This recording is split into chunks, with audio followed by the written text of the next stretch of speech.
Hello everyone, সবাই কেমন আছো বলো? আশা করি সবাই ভালোই আছে। সবাইকে আমার চ্যানেলে অনেক অনেক ওয়েলকাম। কেউ যদি নতুন থেকে থাকো তাহলে কিন্তু আমার চ্যানেলটিকে সাবস্ক্রাইব করে দিও। আর হচ্ছে গিয়ে আজকে একজনে কমেন্ট করেছে যে আমার আস্তে আস্তে দিন দিন মানে ছোট হয়ে যাচ্ছে, এখন কি করবে সে? সে কি করবে? দেখো, ছোট হওয়ার একটা কারণ আছে। সে যদি ছোটবেলা থেকে 13-14 থেকে যদি হ্যান্ড প্লে করে বা হ্যান্ড দিয়ে করে, হাত দিয়ে করে, তাহলে কিন্তু এইটা খুব বড় বয়সে গিয়ে এটা প্রবলেম হয়। বা হয়তো তার সুগার আছে, না হয় তার বিপি আছে, না হয় তার থাইরয়েড আছে, না হলে তার হরমোনের কোনো প্রবলেম আছে, না হলে তার হয়তো কখনো এমন কিছু করতে গেছে যে ওখানে কোনো নার্ভে ব্লক এসে গেছে। তার জন্য কিন্তু আস্তে আস্তে ছোট হতে থাকে। এখন তোমাকে আগে দেখতে হবে তোমার কি ছোট আগে ছিল না এখন হচ্ছে। যদি আগের থেকেই ছোট থাকে তাহলে সেটা নর্মাল। আর যদি ধরো আগে তোমার ভালো ছিল, পরে এখন ছোট হয়ে যাচ্ছে, মানে সেটা কিন্তু অ্যাবনর্মাল। এবার তুমি আগে নিজেকে দেখো যে আমারটা কি আগের থেকে ছোট ছিল। দেখো, যারা অনেক সুগারের ওষুধ খায়, যাদের সুগার হয়, অনেকে ছোটবেলা থেকেই তো হয়ে যায়। ধরো 25-30 বছর থেকে বিপি হয়ে গেল, সুগার হয়ে গেল, তারা তো সুগারের মেডিসিন খেতেই থাকে। তো তাদের একটা সময় গিয়ে ধরো 10 বছর সে সুগারের মেডিসিন খাচ্ছে, তো 10 বছর পরে কিন্তু তার এফেক্টটা ওখানে আসবে। ওটা আস্তে আস্তে দিন দিন ছোট হয়ে যাবে। আরও অনেকে আছে যারা বাইরের দেশে থাকে, বউ ঘরে থাকে, তারা দেখো অতটা তো হয় না। আর সবাই তো হাত দিয়ে পছন্দ করে না, হয়তো সে হাত দিয়ে করছে না কখনো, বা সে এর সম্বন্ধে কোনো কিছু দেখছে না ভিডিও, বা তার সাথে কোনো লিঙ্কই নেই। তো তার কি হয়, অটোমেটিক্যালি ছোট ছোট হতে থাকে। কিন্তু আবার যখন সে ফিরে আসে তার মিসেসের কাছে, তো ঠিক হয়ে যায়। তো তোমাকে আগে দেখতে হবে তোমার কিসের জন্য হচ্ছে, তোমার কি আগের থেকেই ছোট, না আগে মানে এখন হচ্ছে। তো তুমি যদি আগের থেকে ছোট না থাকে, যদি এখন ছোট থাকে, তাহলে তুমি একটু ব্লাড টেস্ট করাও। যদি ব্লাড টেস্ট করাও তো ব্লাড টেস্টে পেয়ে যাবে। তোমার ভিটামিন ডি টেস্ট করাবে, আরও অনেক কিছু আছে। তুমি তোমার ডক্টরের কাছে যাবে, তাকে গিয়ে বলবে, বললে পরে সে কিন্তু তোমাকে বলে দেবে যে এই টেস্ট করাও। এগুলো কিন্তু হরমোনালও অনেক কিছু ডিসব্যালেন্স থাকে। আর হচ্ছে গিয়ে সব থেকে বড় কথা, এটার মধ্যে 10,000 নার্ভের এন্ডিং থাকে ছেলেদের, বুঝলে? 10,000 নার্ভের মধ্যে হয়তো কোনো নার্ভ যদি ব্লকেজ হয়ে যায়, তাহলেও কিন্তু এই প্রবলেমটা হতে পারে। আর এটা কিন্তু হওয়ার সম্ভাবনা থাকে যারা হাত দিয়ে খুব পরিমাণে করে, মানে যাদের দিনে 2-3 বার হয়ে যায়, যাদের মানে সহ্য হয় না, যে বলে না মেয়ে দেখলেই সহ্য হয় না, তাদের কিন্তু এই প্রবলেমটা হতে পারে। তো যারা হাত দিয়ে অনেক অনেক করছে তাদের কিন্তু নার্ভ কিন্তু ব্লকেজ হতে পারে। তো সেই জন্য তোমরা কিন্তু তাড়াতাড়ি ডক্টরের কাছে যাবে, তোমার যে ফিজিশিয়ান আছে তার কাছে যেয়ে বলো, সে তোমাদেরকে সাজেস্ট করে দেবে। বা কোনো নিউরোলজিস্টের কাছেও যেতে পারো তোমরা, বুঝলে? তা নিউরোলজিস্টের কাছে গেলেই তোমাকে পুরোপুরি বলে দেবে। আর যদি এটা তোমার যদি আগের থেকেই থাকে তাহলে কোনো অসুবিধা নেই, নর্মাল থাকে। তবে লাস্ট বলছি, এটা যদি মানে অনেকের আছে না ছোটই আছে, তারা যদি চেষ্টা করো, হয়তো মাসাজও করতে পারো, অয়েল মাসাজ আছে, তারপরে অনেক কিছু মাসাজ আছে, মাসাজ করতে পারো। অয়েলের মধ্যে তোমরা অশ্বগন্ধা আছে, লং আছে, এগুলো দিয়ে যে তেল পাওয়া যায় সেগুলো অয়েল দিয়ে করতে পারো, বা নর্মাল কোকোনাট অয়েল দিয়েও করতে পারো। আর যদি খুবই ছোট থাকে তাহলে একটাই আছে, অপারেট করা। এটাকে কেটে আবার নতুন করে এটাকে স্ট্রেন করা হয়। তো এই একটা অপশান আছে। এখন এর ছাড়া আর কোনোই অপশান নেই। আর যদি তোমার বিপি থাকে বা সুগার থাকে, তাহলে তার মেডিসিন চালু করে দাও, আপনি ঠিক হয়ে যাবে। বা নার্ভের যদি ব্লক থাকে, তাহলে এগুলো কিন্তু তোমার মেডিসিন চালু করতে হবে। আর তোমার সেটা ডক্টরের কাছে যেতে হবে, তোমার নিজের ফিজিশিয়ানের কাছে যাবে, তো গিয়ে বলবে, তো সেই তোমাকে সাজেস্ট করে দেবে, বুঝলে?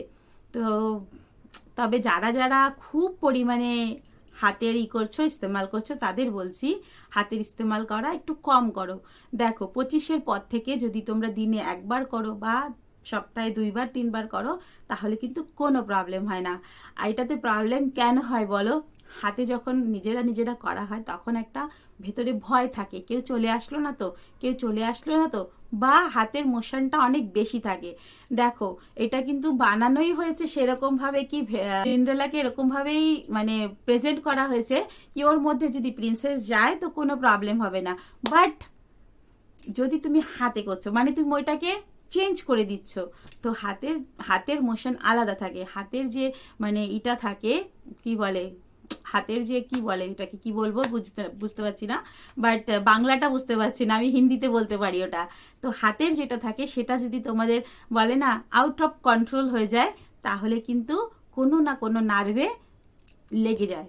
তো এই জন্য বলে সবাই হাতে করা ভালো না, এটাই একটা কারণ। বাট তুমি যদি ঠিকভাবে সঠিকভাবে ধীরে ধীরে, যেমন আমরা মানে অরিজিনালি করা হয় সেরকম যদি ধীরে ধীরে করো তো হাতের কোনো প্রবলেম থাকে না। আর যদি ধীরে ধীরে না করো বা খুব লুকিয়ে চুরিয়ে বলে না কেউ আসছে বলে ইচ্ছা হলো করছি কেউ আসছে তাড়াতাড়ি তাড়াতাড়ি করে ফেললাম, এই কাজগুলো যদি করো তাহলে কিন্তু এগুলোর প্রবলেম হয়।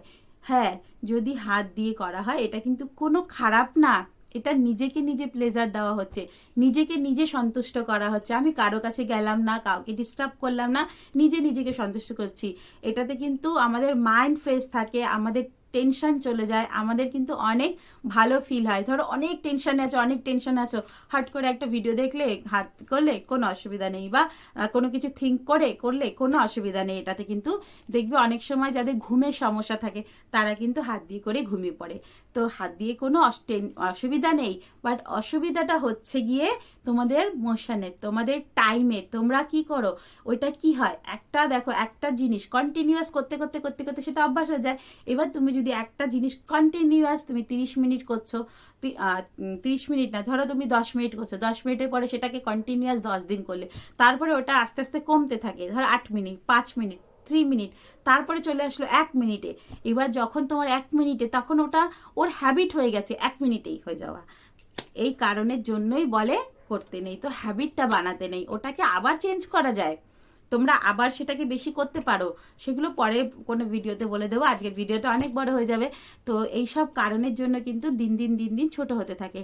তো তোমরা যাদের ছোটের প্রবলেম আছে তারা কিন্তু এটা করতে পারো। আর একটা কথা, যাদের এরকম প্রবলেম আছে তারা কিন্তু কিছু খাবার খেতে পারো, যেমন রসুন খেতে পারো। রসুনটা এরকম থেতো করে তারপরে খেয়ে নিলে মধু দিয়ে, রসুন খেতে পারো। এগুলো গুণাগুণ আমি আলাদাভাবে তোমাদেরকে ভিডিও করে বানিয়ে দেবো, কিন্তু আজকে এই ভিডিওটাতে কোনো অল্প অল্প করে বলছি। তারপরে আছে যেমন কিশমিশ খেতে পারো, কিশমিশটাকে সুন্দর করে পেস্ট করবে, তারপরে ওটা খেয়ে নেবে রসুন দিয়ে। তারপরে লেবু জল খেতে পারো, এগুলো কিন্তু অনেক শরীরের উপকার হয়, এগুলোতে কিন্তু কোনো খারাপ হয় না। তো এইগুলো খেতে পারো। তবে রসুনটা কিন্তু খুব ভালো জিনিস, রসুনটা খেতে পারো।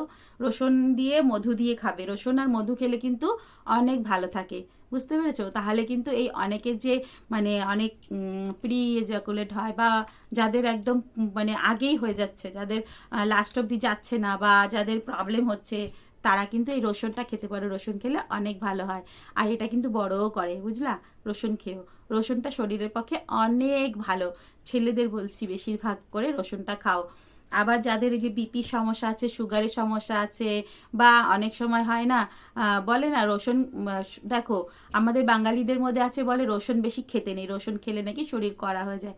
কিন্তু না, দেখো যারা অন্য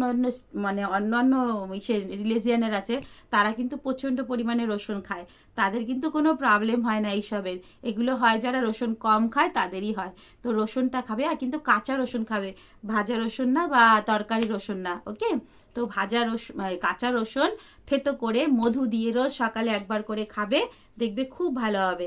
আর যারা এরকমভাবে না খেতে পারো, রাত্রেবেলা আমি যেমন করি, রাত্রেবেলা একটা কোয়া রসুন খেয়ে জল দিয়ে গিলে খেয়ে ঘুমিয়ে পড়ি, তো আর কোনো টেনশনই থাকে না। যেমন আমার এই যে কাঁচা রসুনটা সহ্য হয় না, তো আর আমি এরকমভাবে খেয়ে নিই। রসুন কিন্তু অনেক উপকার, আমি রসুনের নিয়ে একটা তোমাদেরকে পরে ভিডিও দেব, বুঝলে? রসুনের গুণাগুণ, রসুন খেলে কি কি হয় এগুলো, তো এই ভিডিওটাতে নর্মালি একটু বলে দিলাম। তো যাদের এই প্রবলেমগুলো আছে তো তারা কিন্তু খেতে পারো। আর সবার আগে বলছি, তুমি আগে তোমার নিজের ডক্টরের সাথে কনসাল্ট করো, ডক্টরকে জিজ্ঞাসা করো কেন এরকম হচ্ছে, আর জিনিসটা আগে দেখো কেন হচ্ছে, সেই মেডিসিন চালু করো, ঠিক হয়ে যাবে, কোনো অসুবিধা নেই এটাতে। তো চলো, টাটা, বাই বাই, সবাই ভালো থাকো, সুস্থ থাকো, অনেক হ্যাপি থাকো, আর চলো বাই সবাইকে।